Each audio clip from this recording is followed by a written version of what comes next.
ওই সিনেমায় অভিনয় করা যারা মূল চরিত্র, যারা কাহিনী জেনে অভিনয় করেছে, পাছার ছাল চামড়া গুটিয়ে দেওয়া উচিত।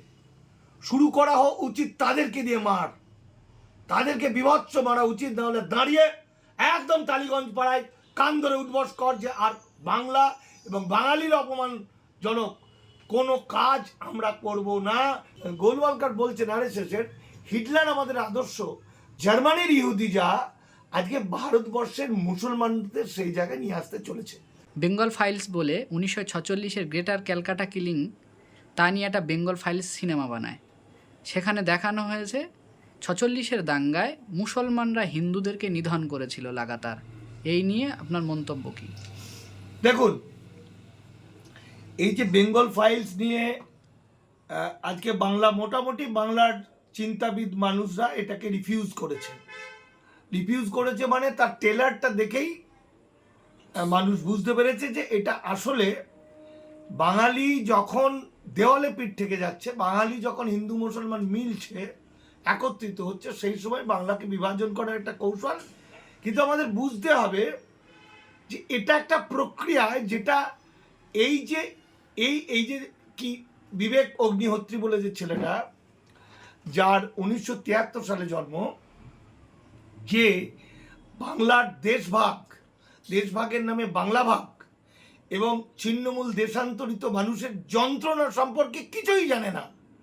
যেখানে ছিন্নমূল দেশান্তরিত মানুষ ঋত্বিক ঘটক থেকে মৃণাল সেন থেকে মানে বিশ্ববিখ্যাত মানুষরা নিজেরা ছিন্নমূল দেশান্তরিত হয়েছিলেন এবং অসাধারণ সিনেমা করে, যন্ত্রণার সিনেমা, যেগুলো সিনেমা ইন্ডাস্ট্রিতে সারা বিশ্বে একটা সম্মান নিয়েছে এবং গর্বের জায়গা হিসাবে সিনেমা তৈরি করেছে ভারতীয় সিনেমা। সেইখানে এই যে সিনেমাটা হয়েছে, এটা বাঙালির জাতিসত্তা, বাঙালির বিবেক, বাঙালির ভাষা, বাঙালির সংস্কৃতিকে ওরা দুমড়ে মুচড়ে একটা ঘৃণ্য জায়গায় আনার চেষ্টা করেছে। বাংলা মুসলমান, হিন্দু মুসলমানের বিভাজন করতে চেয়েছে। এটা নতুন কিছু নয়, কারণ যে করেছে ডিরেক্টর, তার পিছনে আছে হিন্দুত্ববাদী বিজেপি সরকার, নরেন্দ্র মোদী, অমিত শাহ, এবং এটা একটা প্রসেস। আমরা জানি হিটলার যখন নুরেমবার্গ অ্যাক্টকে লাগু করে, হিটলার যখন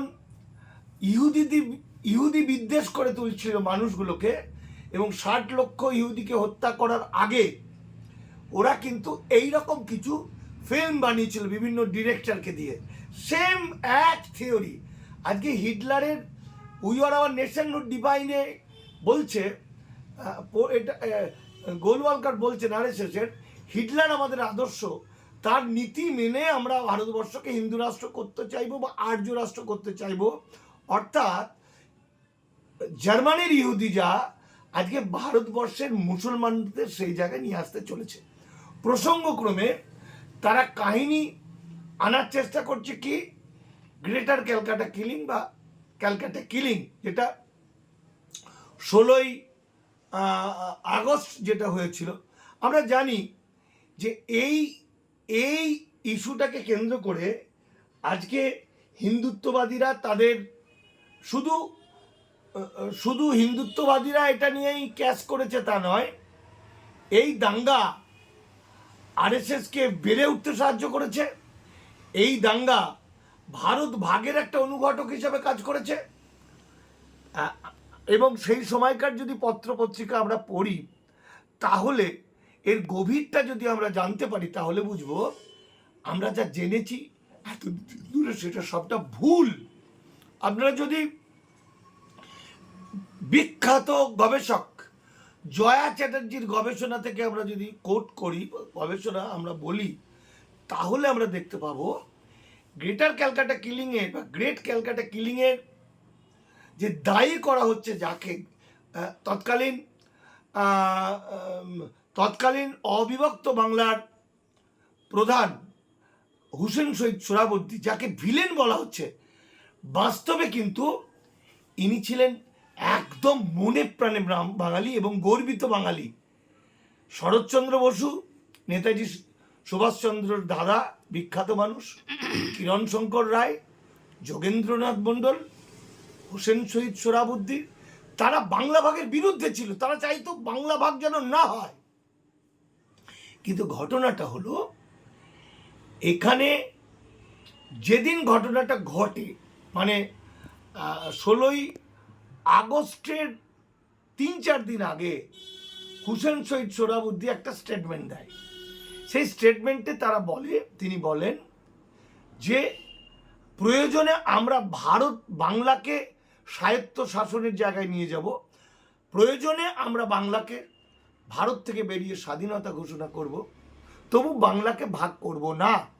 কিন্তু অদ্ভুতভাবে ঠিক আজকে যে বেনিয়ারা, আনন্দবাজারের মতো বেনিয়া এবং পুঁজির দালালরা, মারোয়ারি পুঁজি, গুজরাটিদের যে দালাল, এই আনন্দবাজার কিন্তু সেই সময় হোসেন শহীদ সোহরাবুদ্দির যে ইন্টারভিউটা, তার বক্তব্যটা বিকৃত করে, শুধু আনন্দবাজার নয়, অমৃতবাজার পত্রিকা আরও কেউ ছিল, তারা তখন প্রচার করে দেয় যে বাংলা প্রদেশের প্রধান হোসেন শহীদ সোহরাবুদ্দিন চাইছে বাংলা যাতে পাকিস্তানের মধ্যে চলে যায়। এই যে বাংলা যাতে পাকিস্তানের মধ্যে চলে যায়, ঠিক যেভাবে আমরা কিছুদিন আগে তিলোত্তমা আন্দোলনের ক্ষেত্রে দেখেছিলাম, সাবর্ণ বলে একজন ডাক্তার যে মিথ্যা করে বলেছিল যে মেয়েটির গোপনাঙ্গ থেকে 150 গ্রাম বীর্য পাওয়া গেছে, ফলে সেটা ছড়িয়ে পড়েছিল দ্রুত যে এত লোক রেপ করেছে, তাতে 150 সারা পৃথিবীতে তারা ছড়িয়ে দিয়েছিল। ঠিক একই রকমভাবে গ্রেটার ক্যালকাটা কিলিংয়ের সময় ওই হোসেন শহীদ সোহরাবুদ্দির বক্তব্যটাকে মিথ্যা প্রচার করেছিল, এবং হিন্দুত্ববাদীরা অপেক্ষায় ছিল এরকম একটা কিছু ঘটতে চলেছে। কারণ যখনই মুসলিম লীগ এই ডেটটা ঘোষণা করেছে, ডেট ঘোষণার সঙ্গে সঙ্গে শ্যামাপ্রসাদের দল, আরএসএস এবং হিন্দু মহাসভা, তারা কিন্তু কলকাতার আশেপাশে বিভিন্ন হিন্দুত্ববাদী মানুষদেরকে নিয়ে তারা কিন্তু ট্রেনিং দেওয়া শুরু করেছিল। এবং রিপোর্টাররা বলছে, তৎকালীন সময়ের যুগান্তর পত্রিকায় বলছে যে দাঙ্গার দিন পঙ্গপালের মতো সব মানুষ আসছিল, হাজার হাজার মানুষ, গুন্ডা, তাদের সবার হাতে একই রকম লাঠি, মানে 8 ফুট লম্বা লাঠি। তাহলে একই রকম লাঠিটা তারা তৈরি করলো কি করে? এবং এটা ছিল হিন্দুত্ববাদীদের একটা পরিকল্পনা, বাংলা ভাগ, দেশভাগ করার একটা আগের প্রস্তুতি। এবং সে সময় এত মানুষ মারা গেছিল, যেটা বলছে যে কলকাতা শহরে কোনো কবরস্থান বা শ্মশানের জায়গা ছিল না। এখন তার পরবর্তী সময়ের অংশগুলো যদি আমরা জানি, এই ঘটনাকে কেন্দ্র করে আদিত্য বিড়লার সম্ভবত বাবা ঘনেশ্বর জিডি বিড়লা সম্ভবত, তিনি কিন্তু কংগ্রেস নেতা বল্লভভাই প্যাটেলকে একটা চিঠি লিখেছিলেন। সেই চিঠিটা এখন অনেকেই পেতে পারেন, ইন্টারনেটে পাবেন, বা ন্যাশনাল লাইব্রেরিতে, ন্যাশনাল মিউজিয়ামে পাওয়া যায় দিল্লিতে। সেই চিঠিতে লিখছেন ঘনশ্যাম বিড়লা যে পরিকল্পনা মতোই আমাদের কাজটা হয়েছে ঠিকঠাক, এবার শ্যামাপ্রসাদের বিষয়টা একটু ভাবুন।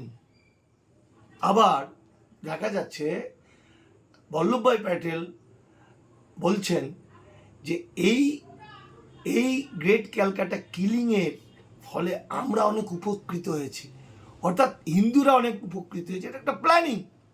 ফলে সেইখানে মুসলিমরা যতটা,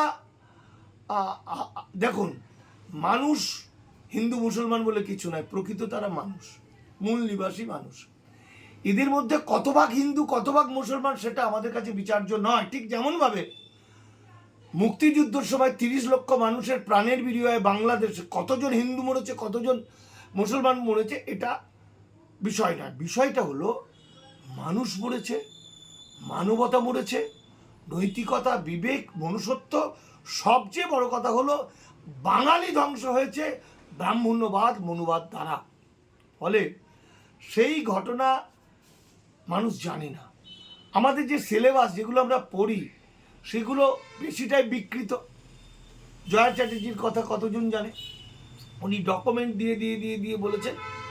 এবং এর পরে আমি আজকে যেটা বলবো, দেখুন আমি নিজে একজন অভিনেতা, নাটকের লোকে আমাকে নাটকের লোক বলে জানতো। আমার নাটক মানুষ চেয়ে ছাগলদামি একসময় ব্যাপক প্রচার হয়েছিল। আমি রবীন্দ্রভারতীর ছাত্র, আমার গভর্নমেন্ট আর্ট কলেজেরও ছাত্র। আমি একটা ফিল্মও বানিয়েছিলাম, যেটা আমরা ওয়ার্ল্ডের বিভিন্ন জায়গায় অ্যাওয়ার্ডও পেয়েছি। কিন্তু একজন শিল্পীর তো দায়বদ্ধতা থাকবে। একটা শিল্পী সে কি কখনো একটা জাতি দাঙ্গা তৈরি করার জন্য কোনো সিনেমা বানাতে পারে? শিল্পী তো মানুষকে ভালোর জন্য করবে, মানবতার কথা বলবে। এখানে এই যে ভদ্রলোক ডিরেক্টর এই সিনেমা করেছেন, এর আগে উনি একটা সিনেমা করেছিলেন কাশ্মীর ফাইলস, এর চাপকে লাল করে দেওয়া উচিত। এর কোনো শিল্পী নয়, এর কোনো শিল্পীর স্বাধীনতা বলা হয় না, এটা নোংরামি। আর এই নোংরামিকে যারা প্রশ্রয় দিয়েছে, বিশেষত বাঙালির সবচেয়ে বিপদের দিনে যেগুলো বাংলা ভাষাকে মেলাইন করছে, বাঙালিদের হত্যা করা হচ্ছে, অত্যাচার করা হচ্ছে, মারধর করা হচ্ছে, বাঙালি যেমন একটা গালাগালি পর্যায়ে ফেলে দিয়েছে বাঙালি শব্দটাকে, সেই সময় বাংলার যে বেঈমান কলাকুশলীরা, অভিনেতা অভিনেত্রীরা, তারা কি কাহিনী না জেনে সিনেমায় অভিনয় করেছে? তাদেরও একটা একটা করে পাছার চামড়া তুলে দিতে হয়। আমি এই প্রসঙ্গে বলি, আমি খুব মণিপুরে যেতাম, মণিপুরে মাঝে মধ্যে থাকতাম, সেখানে রতন তিয়ামের কাছে যেতাম উড়িপকে। আমার বন্ধু অশ্বিনী কুমার থাঞ্জাম ওখানে বাড়ি, তার বাড়িতে তার ভাইয়ের মেয়ে সম্ভবত সে অভিনয় করতো সিনেমায়। সেইখান থেকে তার কাছ থেকে জেনেছিলাম, ওরা যদি কেউ হিন্দি সিনেমা বা হিন্দি কোনো সিনেমা বানিয়ে বা ভিডিও ফিল্মে অভিনয় করতো, মেয়েদেরকে এই থায়ের মধ্যে গুলি করতো, কারণ হিন্দিকে ওরা হেট করতো। ঠিক সেই রকমভাবে আজকে যে সমস্ত ওই সিনেমায় অভিনয় করা যারা মূল চরিত্র, যারা কাহিনী জেনে অভিনয় করেছে, তাদেরকে বয়কট করা উচিত, তাদের পাছার ছাল চামড়া গুটিয়ে দেওয়া উচিত। শুরু করা উচিত তাদেরকে দিয়ে মার, তাদেরকে বিভৎস মারা উচিত। নাহলে দাঁড়িয়ে একদম টালিগঞ্জ পাড়ায় কান ধরে উঠবস কর যে আর বাংলা এবং বাঙালির অপমানজনক কোনো কাজ আমরা করব না শিল্পীর স্বাধীনতার কথা বলে। এটা শিল্প নয়, এটা শিল্পীর কাজ নয়, এটা বাংলার জাতিসত্তায় আঘাত করা, বাঙালি জাতিকে ধ্বংস করা এবং বাংলাকে চিরকালের জন্য শেষ করার একটা পরিকল্পনা। বাংলার যে হিন্দু মুসলমানের মৈত্রী, সেই মৈত্রী ভেঙে বিভাজন করে দেওয়ার যে একটা পরিকল্পনা, এই পরিকল্পনাকে আমরা ঘৃণা করি। এবং এই অভিনেতা অভিনেত্রী যারা এই ফিল্মের সঙ্গে যুক্ত, তাদেরকেও আমি ঘৃণা করি।